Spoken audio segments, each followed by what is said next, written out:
우리를 슬프게 하는 것. 무각명상지음. 곰을 만나 간신히 살아난 젊은이가 그 길로 산꼭대기 도인을 찾아 제자 되기를 간청하였다. 산꼭대기 도인은 말하길 목이 마르니 우선 물 한 잔 달라. 계곡으로 가던 중 곰을 만나 곤경에 처한 여인을 구했다. 둘은 눈이 맞았고 곧장 마을로 내려와 두 아이의 아빠가 되었다. 홍수가 마을을 덮쳐 홀로 남은 비통함을 산으로 올라갔다. 산꼭대기 도인은 말하길 내가 부탁한 물 한 잔은 어디 있는가? 배움의 자세. 끊임없이 내면을 지켜보는 사람은 삶을 통해 배운다는 것이다. 왜냐하면 자신의 내면에는 세상의 온갖 것들이 자리 잡고 있는 까닭이다. 내면으로 들어갈수록 텅 빈 허공과 같아서 내면의 끝은 결코 보이질 않는다. 이처럼 우리들 내면은 허공과도 같은 심원의 바다처럼 존재한다. 그렇기에 삶을 배움의 터전으로 생각한다면 세상은 계속되는 순환의 과정이라는 사실부터 이해되어야 한다. 우리는 모든 것을 시작과 끝이 존재하는 직선상으로 놓고 보길 즐겨야 한다. 어쩌면 그로 인해서 갈등과 혼란이 생겨나는 것인지도 모른다. 그것은 곧 타인과의 비교로 자신의 삶의 점수가 매겨지는 것이기에 타인의 관점을 통해 자신을 바라본다는 의미도 될 것이다. 그러나 묵묵히 속얼음으로 꾸준히 거둔 사람은 비록 가시적인 성과는 없을지라도 자신이 원하는 목표를 관철할 수 있을 것이다. 그에게는 걷고 있는 한 걸음이 곧 목표이기에 매 순간이 목적지가 된 까닭이다. 마음을 다스린다는 것은 마음의 고삐를 거머쥔다는 것이다. 마음은 행복과 불행에 민감하게 작용하기에 내 맘에 들고 안 들고를 따라 세상을 펼쳐놓는다. 그렇기에 요동치는 마음은 성난 말처럼 애착과 원망의 거품을 내뿜기에 보고 듣는 눈과 귀의 고삐를 단단히 잡지 않으면 좋고 나쁜 경계를 만나 날뛰는 마음을 다스리기란 불가능할 것이다. 마음은 어째서 성난 말처럼 내 맘에 들고 안 들고를 따라 요동치는 원인을 살펴야 한다. 또한 내 맘에 들고 안 들고 하는 것들이 고정적인 실체가 있는 것이 아니라 상황에 따라 변화하고 있다. 즉 지금은 좋아 죽을 것만 같아도 시간이 지나면 시들해지면서 쓸모없는 것으로 변하기도 한다. 이러한 과정을 되풀이하면서 마음의 속성을 겪다 보면 도무지 믿지 못할 것이 내 마음이다. 그럼에도 불구하고 내 마음 외에는 믿을 것이 없다 보니 내 마음을 다스리고 싶어하고 정복하고 싶은 것은 인간의 공통적인 희망사항일 것이다. 천명의 적군을 이기는 것보다 자신의 마음을 정복한다면 그것이야말로 얼마나 큰 영광이며 위대한 승리자인가를 실감할 수 있다. 그만치 마음을 정복하기란 하늘의 별 따는 것보다 쉬운 일이 아니다. 무슨 까닭으로 본인의 마음이면서 본인도 어쩌지 못하는 마음이 되어버린 것인가? 그렇다면 혹시 마음이란 물건이 실체가 아니라 그림자와 같이 허망한 속성을 지닌 것은 아닌지 살펴보아야 한다. 만일 마음이 허망한 속성을 지니지 않았다면 초점이 조금 뒤로 맞추어진 안경을 쓰고 입체 영화를 보면 화살이 정말로 자신을 향해 날아오는 느낌에도 놀라지 말아야 한다. 분명 영화관에서 때 아닌 화살이 날아올 일은 없기 때문이다. 또한 기차가 옆을 지나치면 자신은 정지 상태로 있어도 뒤로 달리는 느낌을 받는다. 분명히 기차가 멈추어 있음에도 뒤로 달리는 착각에서 벗어날 수가 없다. 손을 칼로 베었을 때는 아픈 통증을 느끼지만 만일 신경이 잘리면 아픈 통증을 느끼질 못한다. 또한 치통을 느끼다가 팔이 부러진다면 치통은 온데간데 없이 사라져버린다. 따라서 통증을 느끼는 마음이 실체로서 작용한다면 이와 같은 무수한 현상들은 설명될 수가 없다. 자신을 향해 화살이 날아온다고 생각하는 그 마음은 분명히 거짓된 마음일 것이다. 어쩌면 마음의 이처럼 허망한 작용에 의해 우리는 기쁨과 슬픔의 굴레에서 벗어나질 못하는 것인지도 모른다. 거짓된 마음을 내 마음으로 알고 살아온 탓으로 내 맘에 들면 애착하고 내 맘에 안 들면 원망하는 아상 중심의 삶을 살고 있다. 그렇다면 마음이란 눈과 귀가 만들어낸 그림자일 것이다. 비록 그림자에 불과한 마음일지라도 어쩔 수 없이 마음의 지배를 받을 수밖에 없다. 왜냐하면 상황이 전개되면 그 상황이 끝날 때까지 마음이 움직이는 까닭이다. 이런 까닭의 마음과 직접 대항한다면 그것은 칼로 물을 베려는 것과 같은 어리석음만 더할 뿐이다. 마음을 다스리기 위해서는 최초의 근원지인 눈과 귀를 단속해야 한다. 그리고 무엇보다 마음이란 육신의 눈과 귀가 만들어낸 그림자이므로 실체로서 인정하지 말아야 한다. 마음이 일어나기도 하며 사라지기도 한다는 것은 어딘가 의지처가 있다는 말이다. 마치 허공을 의지하여 생겨나고 멸하는 구름과 같으므로 허공과 같은 마음의 바탕이 있을 것이다. 우리는 형상을 지닌 구름에 관심을 가지고 살았기 때문에 구름이 생겨나고 사라지는 허공과도 같은 마음의 바탕으로는 주의를 기울이지 못했다. 어쩌면 그로 인해 모든 슬픔이 잉태된 원인인지도 모른다. 예전에는 고속도로에서 운전만 하면 졸음이 쏟아져 애를 먹은 적이 한두 번이 아니었다. 그러다 곰곰이 생각해보니 혹시 휴게소에서 식사를 한 것 때문은 아닌지를 떠올렸다. 고속도로에 들어서면 안 먹던지 아니면 허기를 면할 만큼만 식사를 하고 운전을 하니 그토록 졸음 때문에 애를 먹던 것이 사라져버렸다. 이와 같이 고통의 원인을 스스로 파악하면 우리는 많은 문제에서 벗어날 수 있다. 삶이란 많은 문제를 던져놓는 탓으로 살아감이 즐거운 날보다는 고달픔이 더욱 많은 비중을 차지하고 있다. 거기에는 반드시 어떤 문제가 존재하기 때문일 것이다. 어쩌면 우리가 마음을 잘못 알고 있음으로 나타나는 현상은 아닌지 점검해 보아야 한다. 왜냐하면 갈망에 찌든 마음을 욕망으로 해결하고자 한다면 구멍 난 독에 물을 붓는 것처럼 갈증만 더욱 심해지는 것을 경험했기 때문이다. 그렇다면 우리가 일상적으로 내 마음이라고 아는 그 마음으로서는 문제를 해결할 수 없다는 의미이기도 하다. 자신의 마음 쓰는 모습이 어떤지를 스스로 안다는 것은 누구든지 자신의 마음을 던져놓고 바라보기에 가능할 것이다.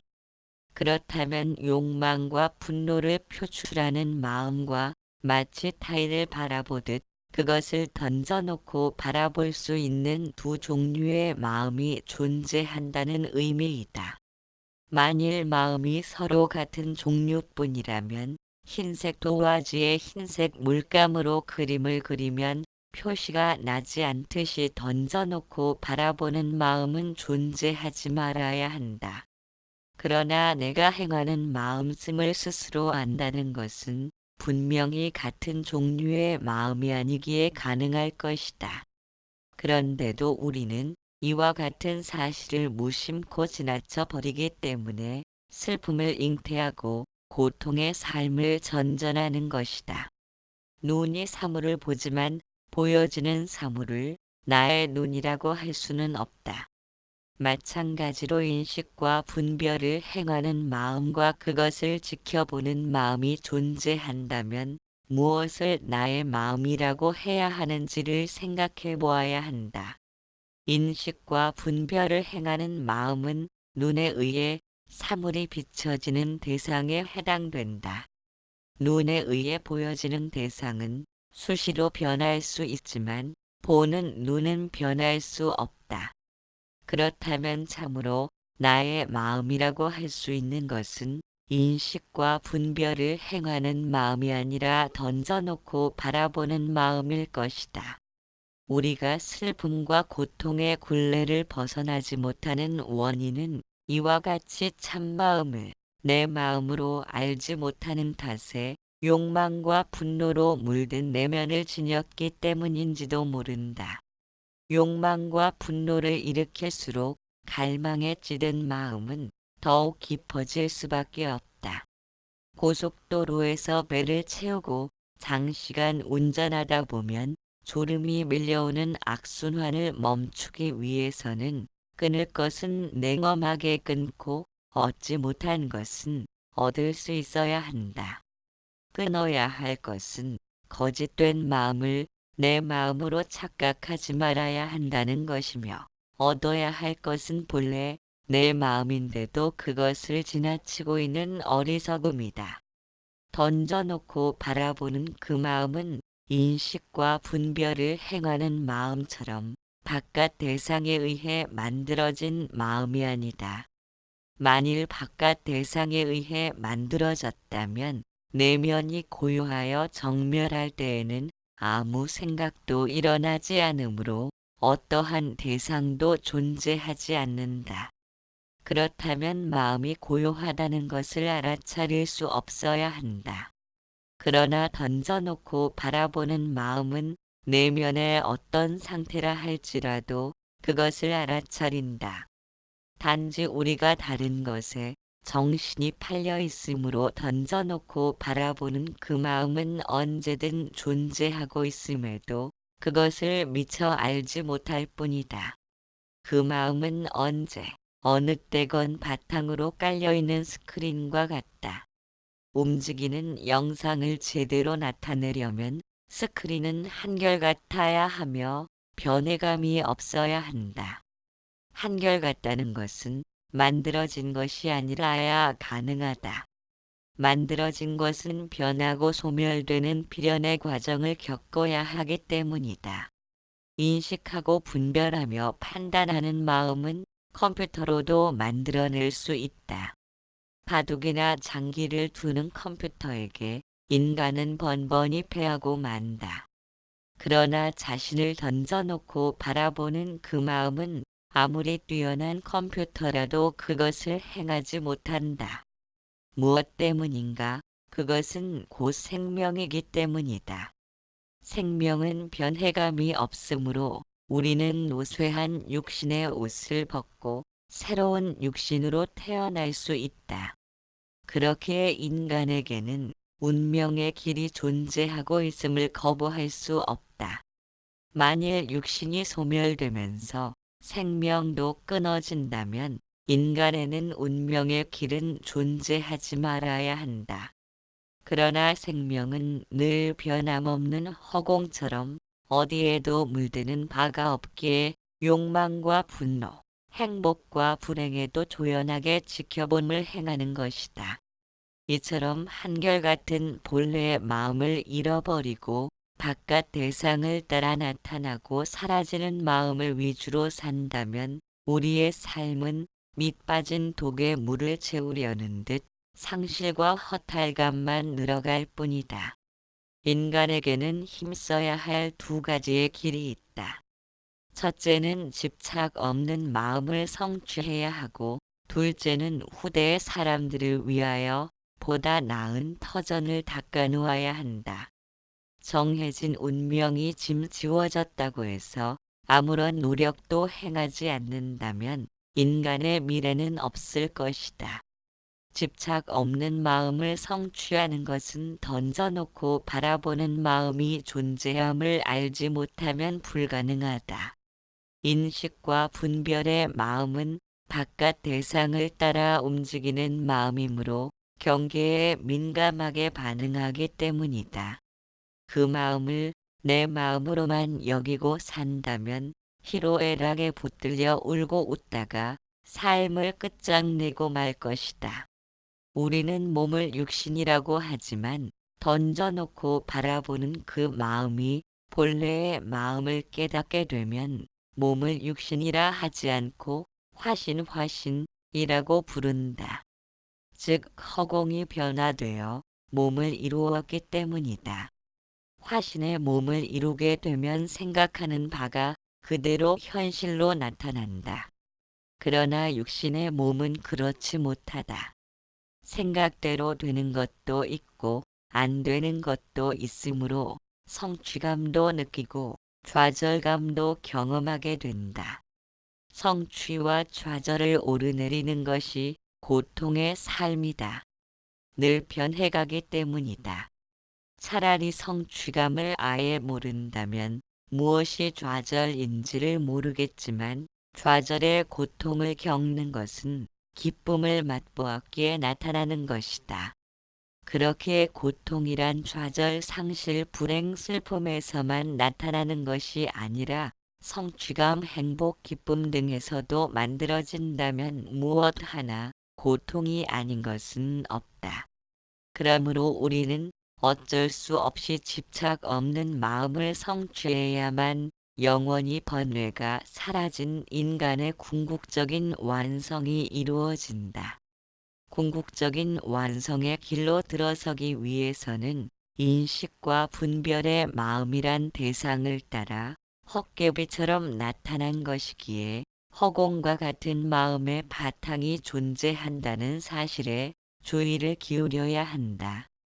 마음의 바탕은 마음이 일어나건 사라지건 아무런 제재를 하지 않으므로 어떠한 의지작용도 일으키지 않음을 알 수 있다.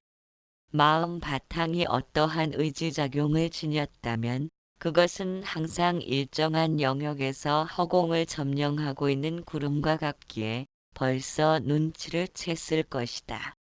그러나 견딜 수 없을 것 같던 슬픔이나 기쁨도 얼마간의 시간이 흐르면 마음은 다시 제자리를 찾는다. 따라서 마음의 바탕은 어디에도 물들지 않고 허공처럼 한결같은 변함없음을 지니고 있다는 의미이다. 단지 구름처럼 생겨난 허망한 마음이 기쁨과 슬픔에 물들었기 때문에 애착과 원망을 일으키는 것이다. 기차가 옆을 지나칠 때 본인이 뒤로 달리는 착각에 빠져드는 것은 눈이 모든 상황을 받아들여 뒤로 달리게끔 만들기 때문이다. 정지해 있음을 알아도 아무 소용없이 뒤로 달린다는 생각이 나타난 것은 분명히 내 마음은 아닐 것이다. 거짓되고 허망한 마음은 눈앞의 경계를 따라 움직이므로 모든 상황이 뒤로 달리게끔 연출되면 어쩔 수 없이 그것을 따라야 한다. 그런 까닭의 필름뿐인 영상을 통해 슬픔과 기쁨을 느끼듯 삶에서의 희로애락을 겪는 것도 헛개비와 같은 마음이 일으키는 것이다. 이처럼 헛개비 같은 마음을 지니고 살아가므로 정신을 똑바로 차린다고 하지만 마치 꿈을 꾸듯 살고 있다. 그런데도 꿈속에서는 전혀 꿈이라고는 상상하지 못하는 것처럼 마음을 진실한 것으로 알고 살아간다면 늘 변함없이 한결같은 마음의 바탕이 본래의 마음인 줄 알 길이 없다. 우리에게 지켜보는 마음이 존재함을 떠올리지 못하면 수천 번을 거듭해서 태어나도 고통은 여전히 그림자처럼 우리를 뒤따를 것이다. 던져놓고 바라보는 그 마음이 내 마음으로 자리를 잡아야 비로소 뒤바뀐 주인과 객이 바로 서게 된다. 지켜보는 마음은 마치 허공처럼 어디에도 물들지 않고 늘 변함없는 상태로 존재한다. 그 마음은 언제나 중립을 지키는 까닭에 슬픔도 느끼고 기쁨도 느끼며 선과 악에 젖지 않으므로 내 맘에 들고 안 들고도 아는 것이다. 내 마음이 헛개비 같은 마음인 줄 알았다면 거짓으로 뒤로 달리는 상태를 멈추기 위해 앞으로 달리진 않을 것이다. 왜냐하면 기차가 지나치는 상황이 끝나지 않는다면 마음은 계속 뒤로 달려야 한다는 사실을 이해하기 때문이다. 마음이 헛개비 같은 줄 참으로 깨달았다면 뒤로 달린다는 사실을 받아들일 것이다. 그것이 세상 일에 물들지 않는 마음이다. 뒤로 달린다는 생각을 지워버리는 것이 세상 일에 물들지 않는 마음을 얻는 것 아니다. 마음과 직접 대항하여 싸우려는 것은 마치 구름에 올라타려는 것과 같다. 마음과 아무리 싸우려 한들 그것을 이길 수는 없다.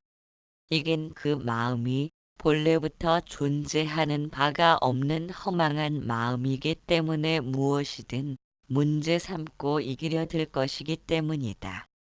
지혜롭다면 오히려 마음과 싸우려는 마음을 가라앉힐 것이다.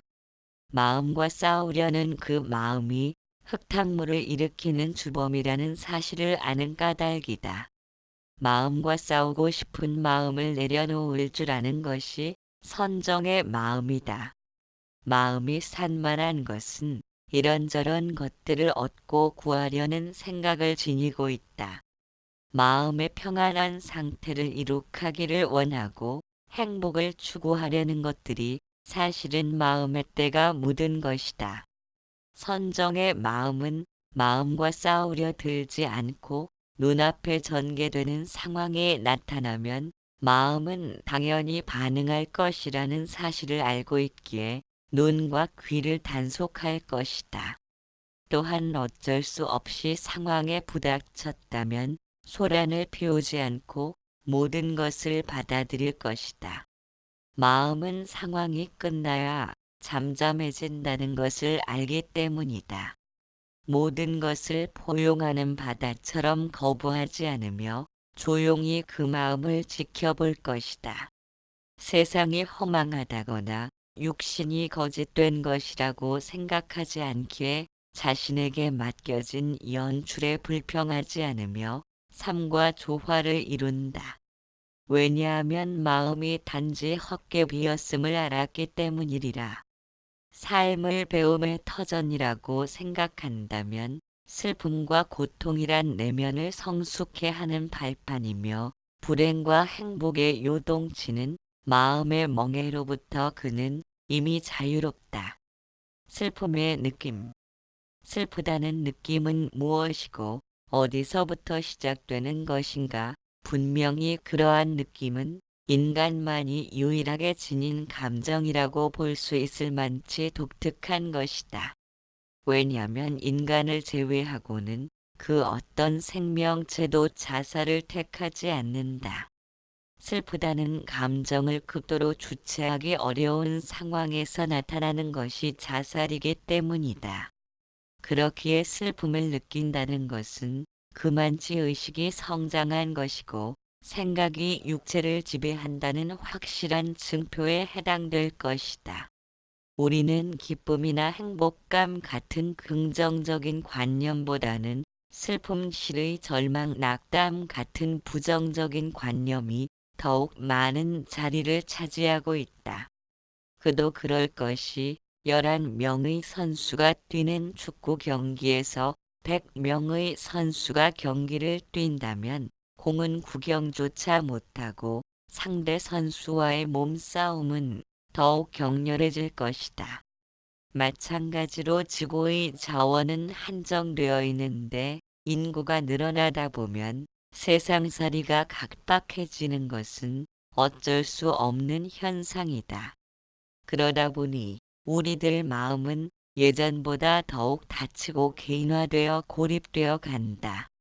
대화가 단절되고 마음의 벽이 가로막고 있다면 부정적인 관념들은 더욱 성장해 갈 것이다.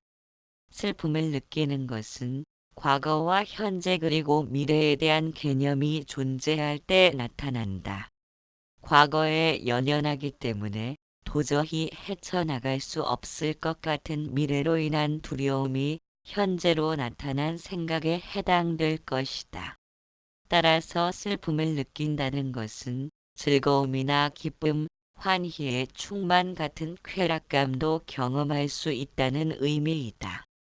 슬픔을 경험하고 싶지 않다면 즐거움이나 행복감 등도 포기할 수 있어야 한다. 그것은 양쪽의 물지개를 지어야 발을 옮길 수 있는 균형과도 같기 때문이다. 그런데도 우리는 슬픔을 떼어내고 기쁨만을 취하려 한다. 아마도 인간은 그로 인하여 다른 동물에게서는 발견할 수 없는 슬픔을 지니게 되었을 것이다. 인간만이 유일하게 지니고 있는 슬픔이라는 독특한 감정의 산물은 어디서 나타난 것일까? 슬픔을 이해할 때 우리는 감정의 대부분을 장악하고 있는 내면의 세계로 성큼 다가서며 행복과 불행이라는 동전의 양면 같은 마음의 굴곡을 넘어서 언제 어디서라도 끊임없이 잔잔하게 피어오르는 환희의 증말에 휩싸일 것이다. 본래부터 완전한 기쁨에 충만된 존재임에도 불구하고 맑은 하늘을 먹장구름으로 막아버린 것은 바로 슬픔일 것이다. 그래서 행하는 노력이 슬픔을 인위적으로 도피하려는 것이 욕망의 추구이다. 인간이 욕망을 추구함에 따라 여러 가지 폐단이 나타나게 되었다. 끝없이 둥근 원을 돌면서도 종착역이 보이질 않는다. 따라잡아야 할 경쟁자가 계속 앞에서 뛰고 있는 까닭이다. 그 짧은 삶 동안의 휴식을 원하면서도 마음은 그것을 용납하지 않는다. 마음은 텅 빈 우물과 같아서 아무리 채워도 만족함을 모르기 때문일 것이다. 따지고 보면 슬픔이라는 물건 하나를 놓고 그것을 회피하기 위한 즐거움과 욕망의 추구는 인간으로 하여금 종착역이 없는 둥근 원을 돌게끔 만들었다. 이제 우리는 쉴 수가 없다. 멈춰진 순간에도 마음이 계속 움직인다. 현재라는 가장 중요한 순간이 무언가를 추구하려는 관념으로 인해 과거와 미래를 쉼 없이 오가야 하기 때문이다. 과거와 미래로 마음이 오르락내리락 하면서 집착도 나타났다. 무언가에 집착하면서부터 마음은 무거운 등짐을 지고 산을 오르는 중압감에 눌려 허덕이기 시작한다. 타인을 짓밟아야 내가 살아남는다는 경쟁 심리로 인하여 자신이 죄를 짓는다는 생각도 쌓이기 시작한다. 마음은 죄악으로 물들어가며 눈덩이처럼 커져버린 죄의식이 인간을 궁지로 몰아넣기에 충분하며 마음 놓고 웃을 수도 없다. 이 모든 것의 주범을 살펴보아야 한다. 원인을 알았을 때 비로소 해결책이 나타날 것이다. 빗방울이 어디로 스며드는지를 알아야 새는 지붕을 막을 수 있다. 섣불리 모든 문제를 해결하려 들지 말고 산에서 길을 잃은 사람이 자신이 걸어온 길과 주변을 꼼꼼하게 살피면서 산을 벗어나는 것처럼 타인을 바라보면서 자신의 삶의 평가를 내리고 있는 것은 아닌지를 살펴야 한다. 우리가 행복하기를 바란다는 것은 타인을 앞지를 수 있는 재물과 권력만을 의미한다면 그것은 우리 모두가 둥근 원을 달리고 있음을 발견하지 못한 것이다. 언제든 나보다 앞선 사람은 끝없이 나타날 것이고 우리는 높은 산을 오르듯 오르고 나면 또 나타나는 높은 산은 쉴 새 없이 우리 눈앞에 펼쳐질 것이다. 타인에게 기준 잡힌 행복감을 이제는 남김없이 내려놓아야 한다. 오직 본인만이 그것을 할 수 있다.